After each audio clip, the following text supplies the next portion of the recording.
special presentation that's part of our faculty scholarship series for 2023-2024. I think it's already be 2024. For those of you in the room, we are recruiting for next year's faculty scholarship series. So think about, see me if you have something you would like to present on. We're really excited that Dr. Sund is going to report not just on history, but on his lived experience of history. And that's all I'm going to say. I'm going to go over there, close that door, and come back in the store. Okay. Well, thank you, Mary, and thank you, everybody. And you may be wondering, why am I doing this? And I am wondering a little bit, too. And the only reason I'm doing this is because Dr. Mel said that I should, that it would be a good idea. And I'm not even sure why she thought it was a good idea, but I did not argue. I just went with it.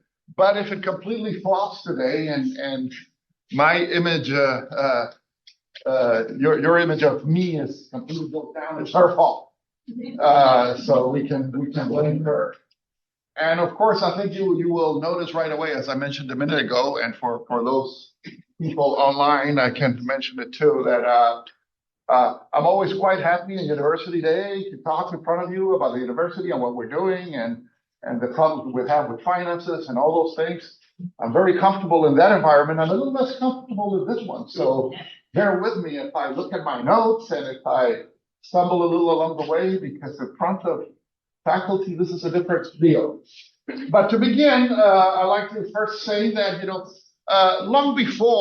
significantly long before September 11 was sort of a sad day in the United States after 2001 with Twin Towers in Manhattan being destroyed. It was a date in Chile. It was a sad date in Chile since 1973.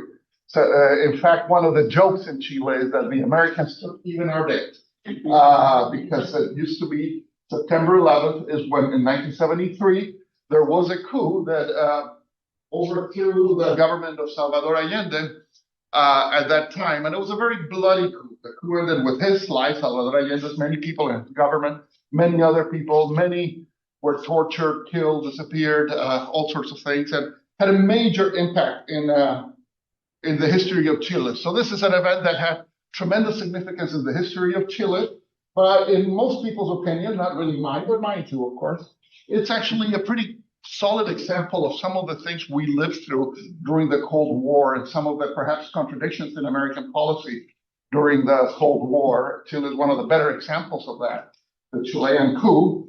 And it's actually an event that had major impact in my life because back then, in 1973, yes, I was voting.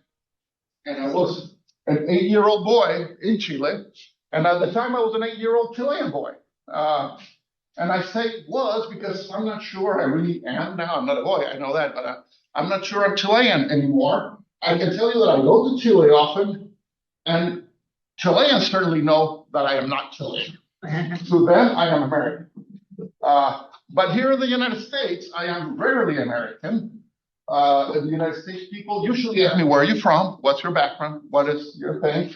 The only times I become American in the US is when I'm being othered by other people as white. You're white, and I'm put in a corner. Then I'm American. But other than that, everybody else always, and white people always ask me where I'm from. I'm not white to white people.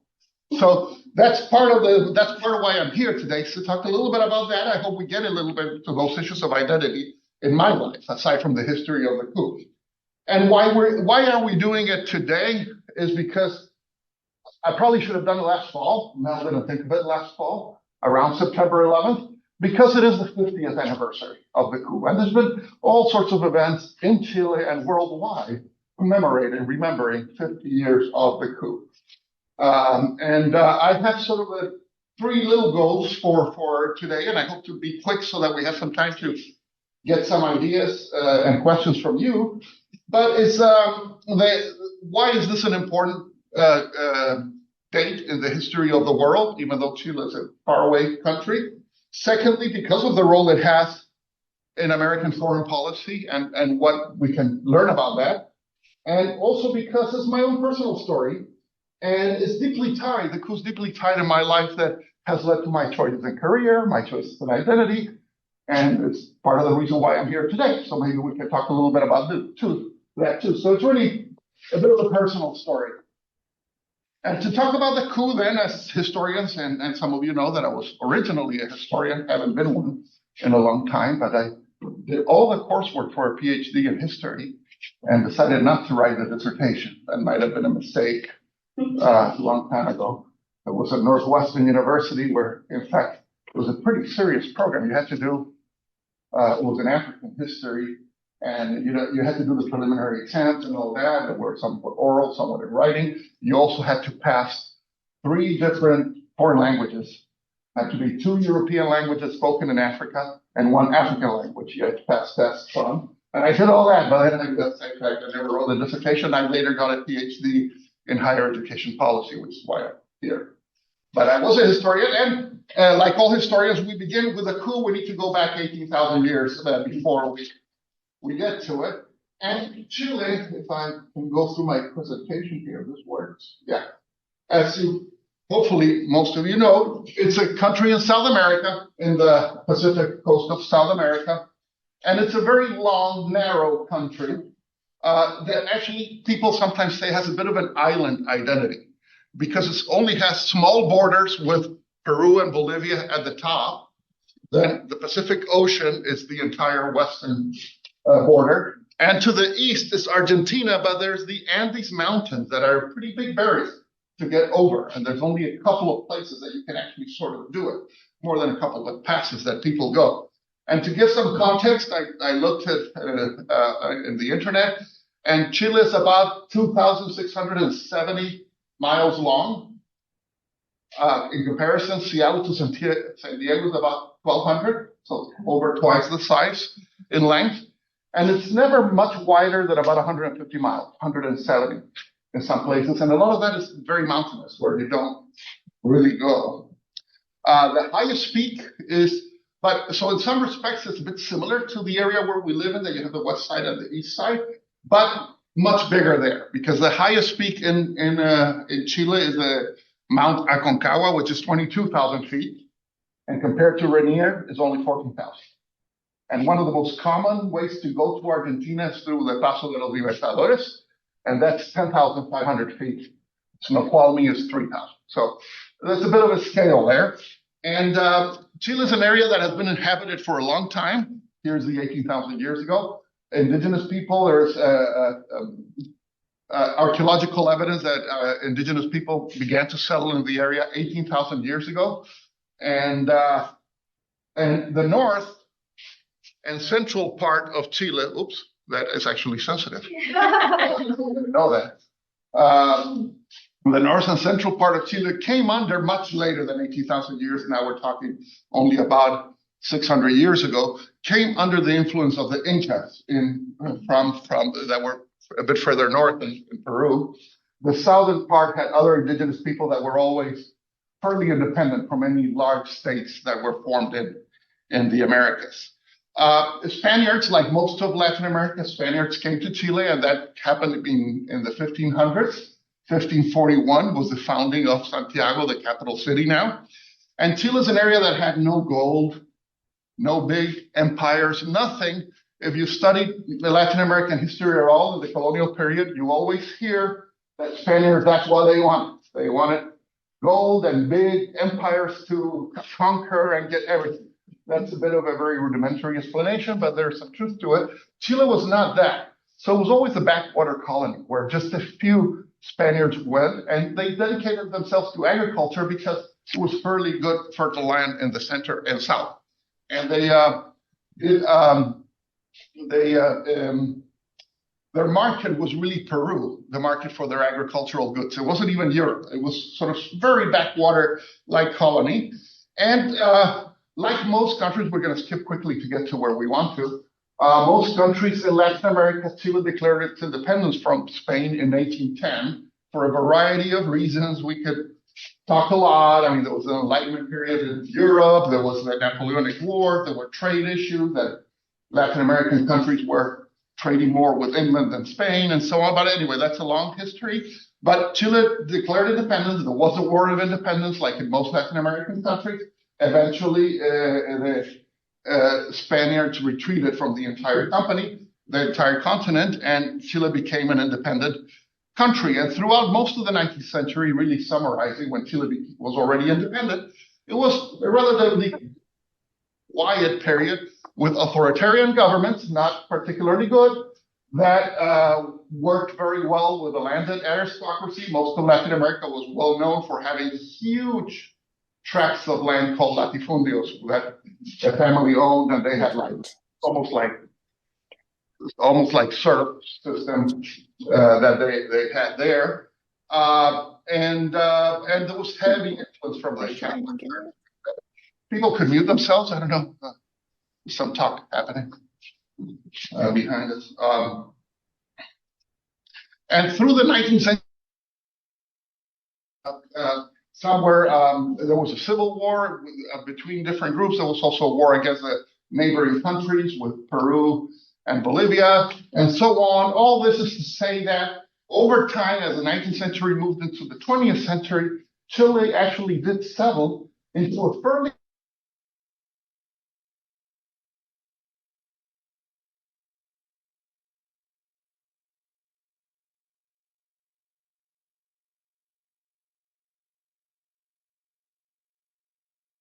representatives called diputados in Spanish, and senators, the other, an executive branch with a president that was elected every 6 years, and an independent judiciary. And that actually was fairly stable through most of the 20th century. Chile had the same problems in many other countries. We're not going to say that this is a particularly egalitarian society. Women did not have the right to vote until 1949. My grandmother could not vote for a significant part of her life. And of course, the same issues we see everywhere else in our continent. Indigenous people had very limited citizen rights and so on. So, but there was a very stable electoral process every 6 years, more often than that for the legislative side, and that was functioning well. But perhaps what's a little different from Chile and the United States or even other countries in Europe is that there were lots of political parties. Usually they formed coalitions to win elections. And from very early on in the 20th century, very left-wing political parties were actively participant in the electoral process. So the Communist Party, which was founded in Chile in 1922, fairly early, as a result of the Soviet Revolution in the Soviet Union, they created a whole branch of their government was to explore and develop other communist groups in other parts of the world, their Comintern, and that had an impact in Chile, created the Communist Party, and it was a powerful party that participated in elections. They never won the presidency, but they did every now and again pass representatives in Congress, senators, and so on. The other major left-wing party was the Socialist Party, and this was also formed around the same time. And it was sort of a mix of lots of different other parties that were looking for issues of civil rights, social equity, social justice.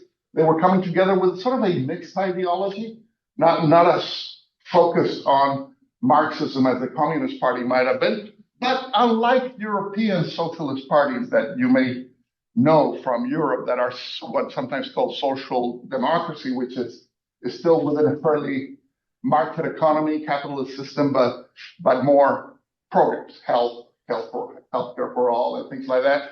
The Chilean Socialist Party was a little more radical. That in their founding papers, they did say they subscribed to Marxism and actually criticized capital accumulation as part of their focus in their founding papers. So there was a similarity with the Communist Party, and they participated in elections throughout the 20th century. There was a period, an exceptional period that we don't have to get into, that the Communist Party did not because they were banned, and many of them had to leave the country. One of Chile's most famous Communist Party members is the poet Pablo Neruda, who is a Nobel laureate, and he lived in Europe for a while because he was exiled during a period that he couldn't make it. But overall, to simplify things, left-wing party always tried to participate in the elections. They never won. They never won the presidency until 1970. 1970, there was a coalition that included the Communist Party, the Socialist Party, and several other left-wing parties that were all very similar, but they just had different names. And Salvador Allende, who was a socialist senator, he'd been in the Senate for a long time, he was actually the president of the Senate, majority leader, we would call it here, was elected. And it was the fourth time he'd been running. He'd been running since the 1950s for president and never won. And he won in 1970. The historical context of this is that this election in 1970 was deep in the Cold War period. And for me, it's funny to think that the Cold War is historical. It's the period I grew up in. And I thought it would be permanent. I thought that the world is just like that. But if we need a little reminder, Cold War refers to the period after the Second World War, when the world was really divided into two spheres of influence.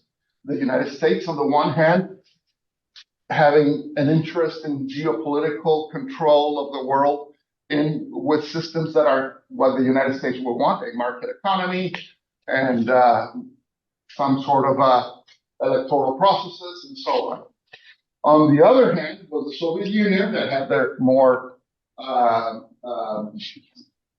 state-controlled ideology based on the sort of what they interpreted as being the Marxist doctrines from the 19th century.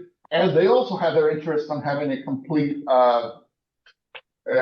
control of the world, and maybe that's an exaggeration, but a control of the world based on their ideology. They would want countries to be communist. And that's why, let's say, Cuba had a revolution.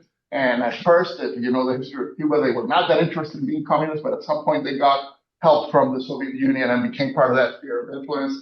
And that sort of still lasts to this day.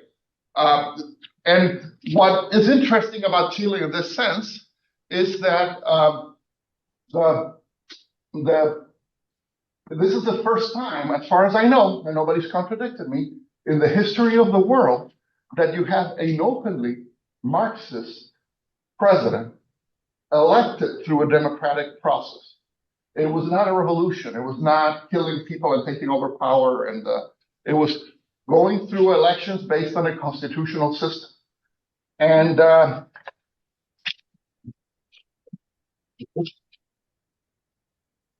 immediately after the election, the United States became very concerned.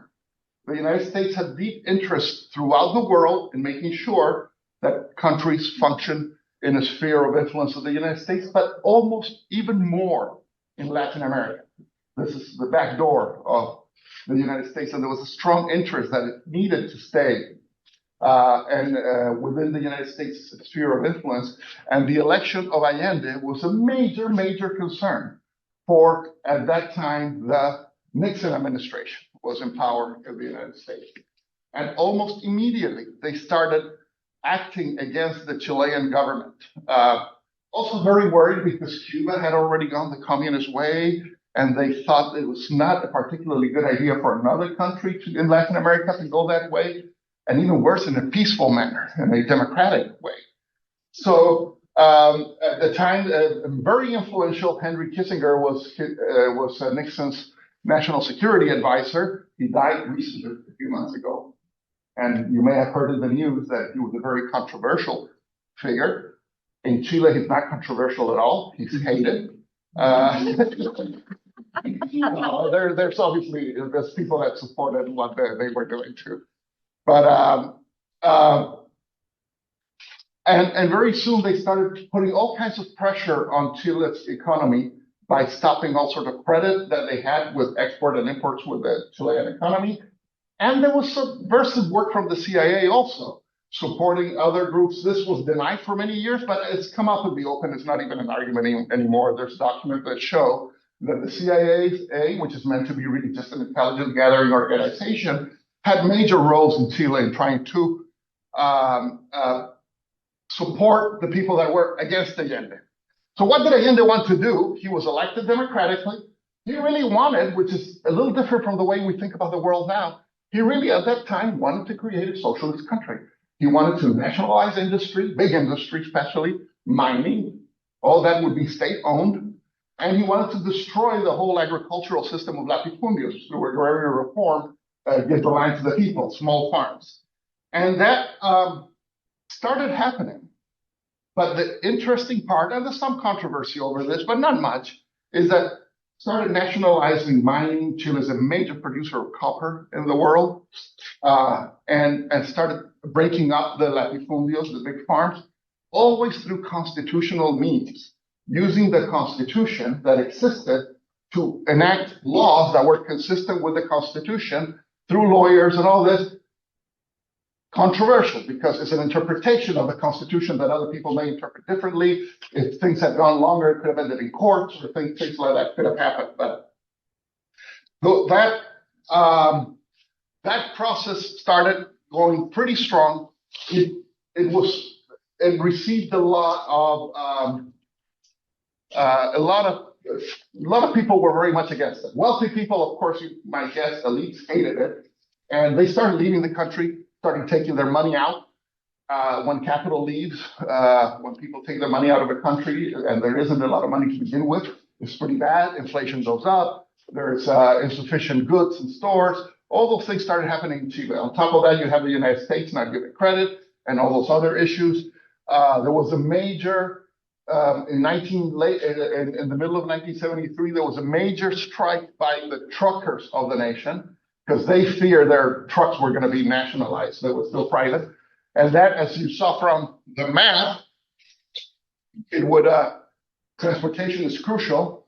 And that really paralyzed the country. It led to major problems, and eventually led to the coup. So I skipped a couple of pictures because I got carried away here, but let me see if I get back to that. And yeah. That's Allende when he was elected in 1970.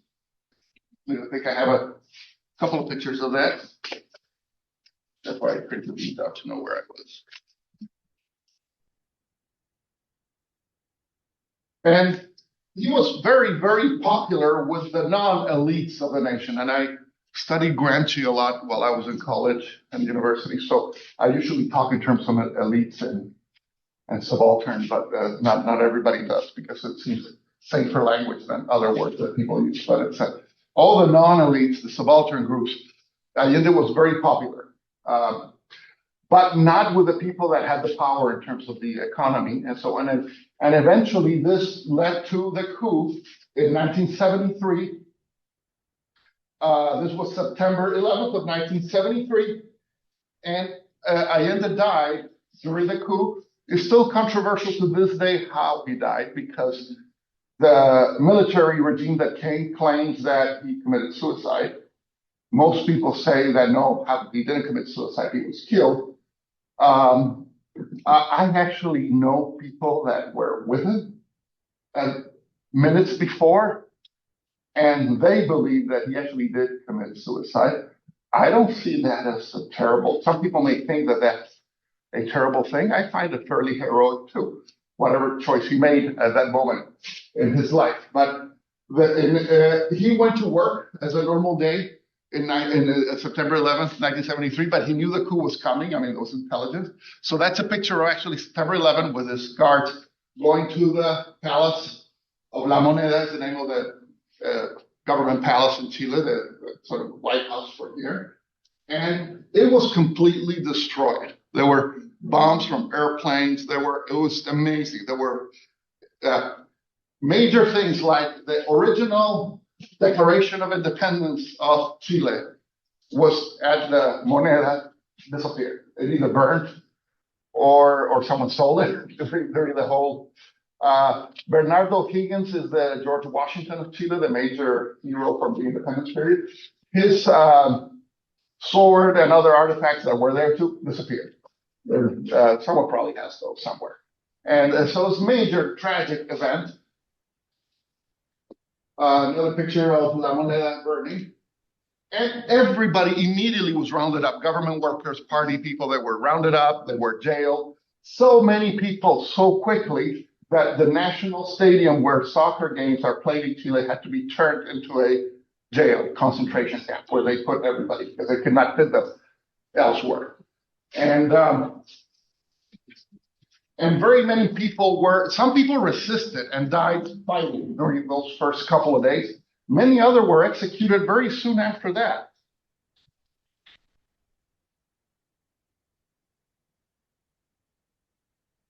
And these guys took over power, and it was a very, very brutal dictatorship for 17 years.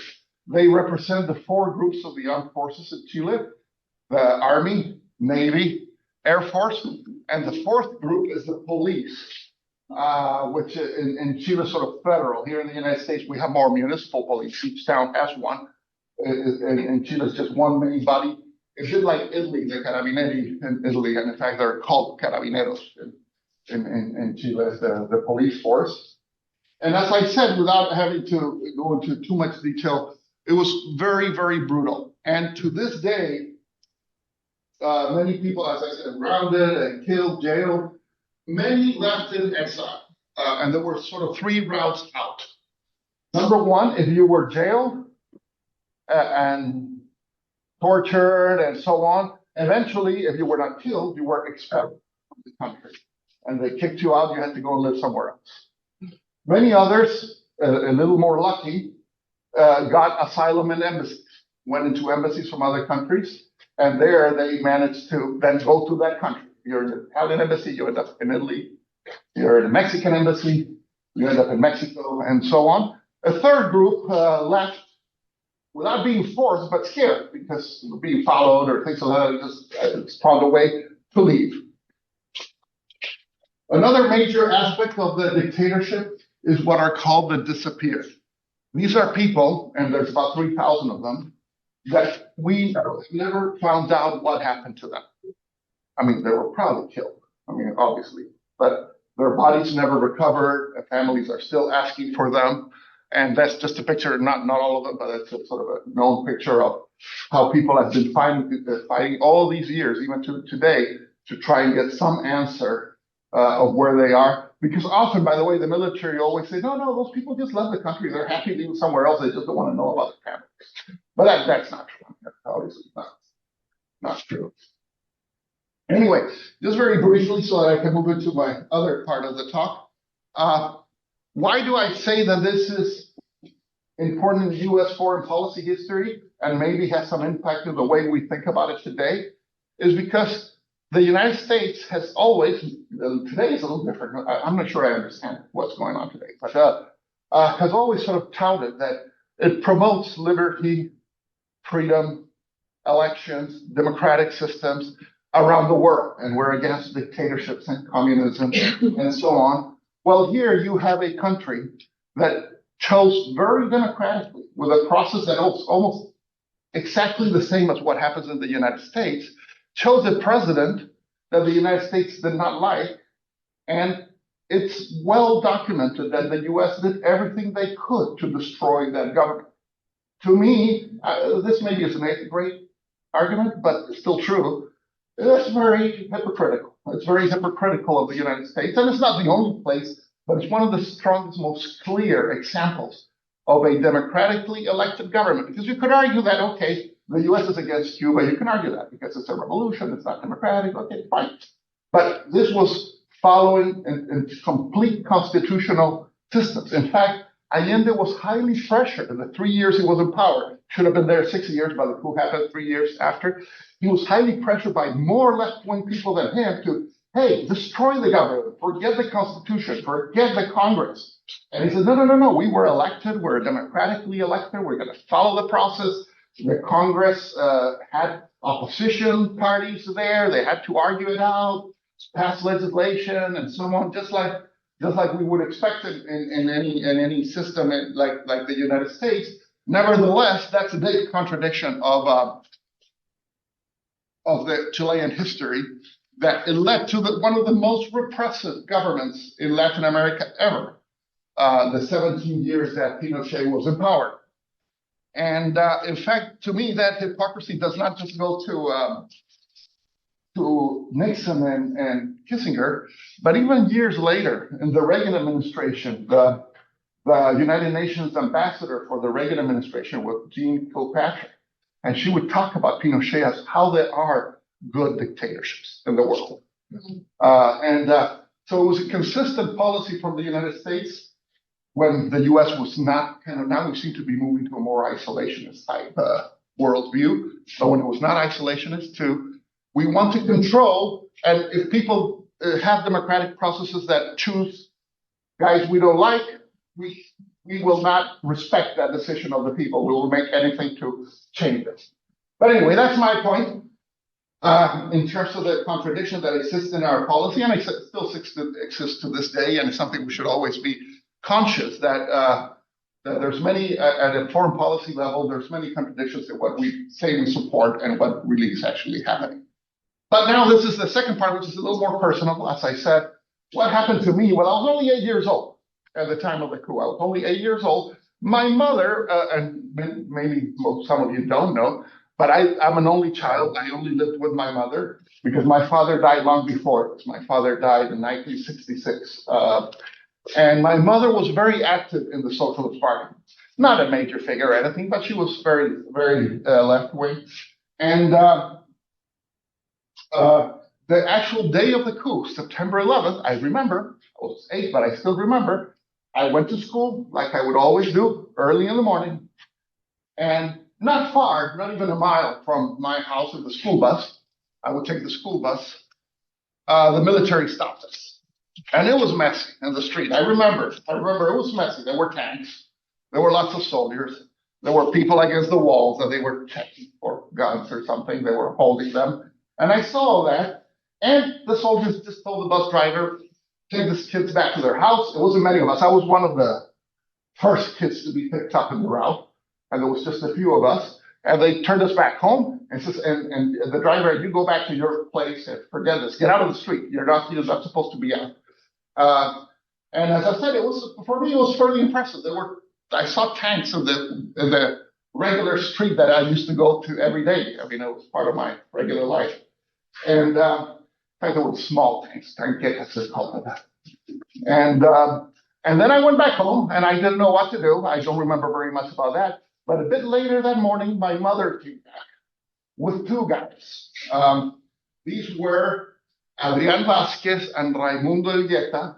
Adrian, I knew well. I was very close to him. He was sort of a father figure for me. I did not know at the time, but he was my mother's significant other. She hid it from me because she thought she would be very proper. She was a widow, and a little boy should not know these things. But he was always there. So I know now. I mean, I very much know now. And Raimundo was someone else that was just a friend of Adrian. And they went to my mother's place thinking that would be a safe place to hide. Nobody knew anything of what was going on. I mean, this is the middle of September 11th. And my mother, we lived in a middle-class neighborhood. Lots of people in that neighborhood were not supporters of Allende, so I thought this is probably a safe place to be. But no, that very same day, and this is very unusual in Chilean coup history, the very same day there was an order to take over my mother's house. And in the middle of the night, I wouldn't know what time, we had banging on the door. My mother opened the door and hundreds of soldiers came in.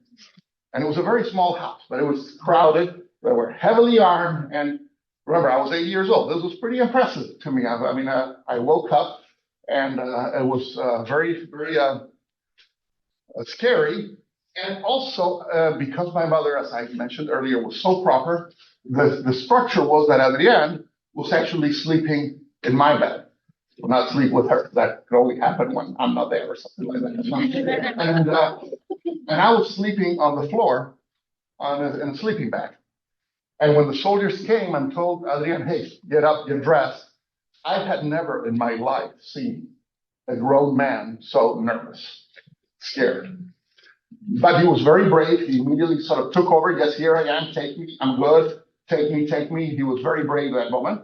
And somehow he did something well enough, Adrian, that night, that they took him. He was taken to the national stadium that I mentioned earlier. But they forgot the other guy. They forgot Raimundo. And it was all pretty because it was the first day, the soldiers did not know what to do either. They were not that bad compared to what happened later because they did not know how brutal the whole thing was going to turn. So they took Adrian and Raimundo stayed a couple more days. There was curfew, nobody could go in and out. And eventually my mother took him somewhere else. I only found out about him many, many years later. I can tell you that. Then what followed for me, I mean, we're talking about me, was a very difficult period after the coup. I kept on going to school, and I was in an American school. My mother put me in an American school because she wanted me to learn English because I had an American family on my father's side. And this was an elite school that most of the people there favored the coup. And the kids would play at, let's play coup and kill Allende. That was the game that boys will play. And my mother had warned me, you're going to play along. You're going to be part of it. And you can never say that we're sort of lefties at home. You can never say that. It's very dangerous. And then I would go back home in the afternoon and I would find out my mother crying and telling me about the people she knew that were jailed and speared. So it was very bipolar for me that period. It was not an easy one. Eventually, about a year later, in 1974, we did leave the country. My mother belonged to that third group, partly because of her work and her connections. We belonged to the group that were not exiled in an embassy. She was never jailed. She probably would have been if we stayed, but she wasn't jailed. And we left voluntarily, sort of just took a flight to Mexico. And I lived in Mexico from the time I was, and I have it back together. Why does this obey me when it wants to? I was going the other way. If you click on the little arrow in the little button.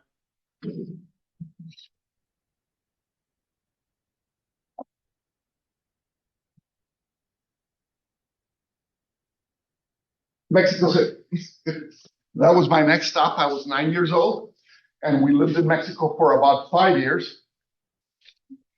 During this period in Mexico City, I found out at a personal level that Adrian actually did make it out. He was in jail for 2 years, had a terrible time, I mean, tortured and so on, and left, expelled from the country to Romania. That's where he ended up. And my mother started working towards trying to bring him back to Mexico. But that never worked very, very well. It took a long time. After a few years in Mexico, my mother, through work and other reasons, we moved to Mozambique. And that's Maputo in Africa. And that's sort of my African side that I always talk about a little bit, learned Portuguese while living there. And did something happen? Oh, it's not focusing on you, the camera. Okay. And from there, after a couple of years in Mozambique, I was in a Mozambican school in Portuguese, and I was getting to be about 16 years old then. It did not seem at all feasible that if I graduated there, I could go to university anywhere except Mozambique. So my mother sent me to a boarding school in the neighboring country, we're just moving, and went to Swaziland, used to be called Swaziland, now it's Eswatini, and the capital is in Baban. And I lived in a boarding school there for 3 years, where I finished the International Baccalaureate, which is the same International Baccalaureate that's done here at Davis. And for our British friends, it's a bit like A-levels, it's kind of like A-levels, and it was a very British school that I was at that time, which has an impact on my life till now. And then from there, all this is to briefly and give some time. You can see this changes of country and culture. Every time I moved as a kid was new culture. In Mexico, it's the same language, Spanish, but I had to learn, and Mexicans are very nationalistic, you will know, had to learn the national anthem and sing it in class and all the history of the Mexican heroes and all that. then go to Mozambique, and Mozambique was a recently independent country. I had to learn about the struggle, learn the national anthem in Portuguese, do all those things. Those were shocking things. I grew up, lots of good memories too, of course. I mean, lots of very good things, but something that did shape me in many different ways. And then in Swaziland was a mixture of a very African country, interesting. It wasn't the news just now. I don't know if you saw the New York Times. Eswatini is actually one of the only that's another word, but the real monarchies that exist, that the king actually rules, and they're fighting against that, finally, in Eswatini, but very British too. It used to be a British colony and very, very British. The school was very, very British. All that is to say that, well, after that, when I graduated from high school with the International Baccalaureate, Chile really did not seem like a good choice for me. The dictatorship was still pretty brutal. I had no connections there, and I think my mother was in Mozambique. And that's when I decided to remember that I had an American passport. I really was not in any way ever thinking that I would live in the United States or anything like that, but hey, I have an American passport. And they helped me apply for financial aid and can go to college. And I applied to one place because I didn't know where to apply or anything. I knew nothing. I applied to University of Wisconsin-Madison because my father had gone there. And that's it. So I ended up in Madison, Wisconsin. This picture I found from the internet. A lot of M's in the places you've been. Yeah, maybe. And then after I graduated from college at Madison, I decided to study African history at Northwestern University and moved to Chicago, which is where I stayed for many, many years until I came here. But all this is to say then that what partly the experiences of moving from country to country and partly the history of the Chilean coup had an impact on me that I think has shaped a little bit the decisions I made in my life in a couple different areas. One is, number one, I actually hated Chile for a long time. I've been able to make up with Chile really in the past 10 years or so. That I really like going there, and maybe many of you know that I actually even have a house there. I built a house there that I'd like to go to, or perhaps in old age spend more time there. But that's really new. I wanted nothing to do with that country, and felt far closer to the United States or to Mexico or to any of the African countries that I spend time in, and not Chile. Another one is that I do have that conflicted identity. I really don't know where I'm from. And I have to tell you, it was painful for a long time. Not anymore. I got over it. I mean, I'm okay with it by now. But it was sort of painful in the United States, not really being Hispanic. I'm not. I mean, if anything, I'm sort of Latin American, which is not the same thing. And I don't look particularly Hispanic, nor do I have a name. So always seen as a suspect by the Hispanic community. You really have to work hard to be accepted. And on the other hand, never really accepted as white either. In fact, some people don't notice it, but most people do notice that I do have an accent. Not a strong one, but I do have an accent in English. And I think that all these experiences also led to the career I have in education, by serendipity in a way, but I can explain a little bit about that. As I grew up, it will not surprise you, the history of the coup in Chile was very much part of my life all the time. My mother always belonged to Chilean groups in different parts, and it always shaped, politics always shaped what we thought about. And I always thought that I would somehow be part of some sort of political life. But there were a couple of things that led me away from really working just in politics. Number one is the identity conflict. I did not feel I had a country. You sort of need to be from somewhere to be in politics. You need to be, so you can be politics of that place. And I never felt that sort of identity anywhere. And secondly, I sort of became disenchanted, and some of you heard me talk about this even when I talk about heroism, became sort of disenchanted with the sort of patronizing attitude that elites can have in the process of sort of building consciousness for other people for political purposes, telling people why they're exploited, sort of, as if they don't know. And that So it led me to thinking, no, what I want to do is work in education, because in education, and you've heard me talk about this too, we give the tools to people to be able to do with their lives what they want. And I love that. It's, but it was later, I did find out after working in education for a long time, that education itself is part of hegemonizing processes that limit the abilities of people to interpret the world and actually in very sophisticated ways, our own university creates ways in which defends the sort of status quo of society and that favors and privileges certain groups and not others. And it's something I think many of your conscience have tried to fight against, but it is part of our lives too at Heritage University. And there is a strong way in which our systems, even here, are part of a process of manufacturing consent to the society in which we live, and maybe we can talk about that later. I did want to say that an important aspect of the story, as I said, I was mad with Chile for a long, long time. Adrian Vasquez, that I mentioned, was a bit of a father figure for me. He actually was exiled in Romania for many years, but then did move to Mexico, and he's still actually there. And was reunited 37 years after he left the coup in Mexico City. That's in 2010. And he's still alive. He's in his 90s now, but he's still alive, and we are always in touch. After that, we were always in touch.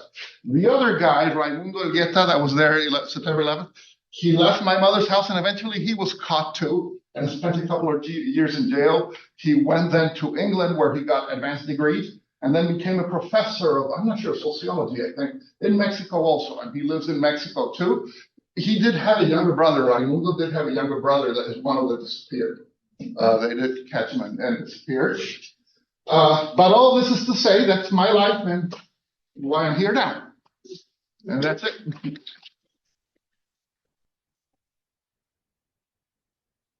We have time for maybe one question because we do have a class coming in. We have a class copy right here. Yeah. I have one question about the coup. It seems like Salvador Allende was very popular. That's why he was elected president. Mhm. However, the coup with the armed forces overthrown that. So he was very popular, and he was in charge of that aspect. What happened? Who was really the mastermind overthrowing the president? Because they worked under his leadership, I'm assuming the same as here. And what happened with the constitution after the coup? Yeah. If you can elaborate on Yeah, that. well, it's a long question. I'll try to be clear. Number one, Allende did lose popularity through his government because of all the efforts by the opposition. Inflation was huge. There were shortages of food, and people started becoming a little disenchanted. So being that he did lose some popularity over time. But he thought he was strong enough that he was actually going to call for a plebiscite, for a yes/no vote. It was going to happen just a few weeks after the coup, that he thought he would win to give him legitimacy for the next few years. And so there was that. But the masterminding of the coup was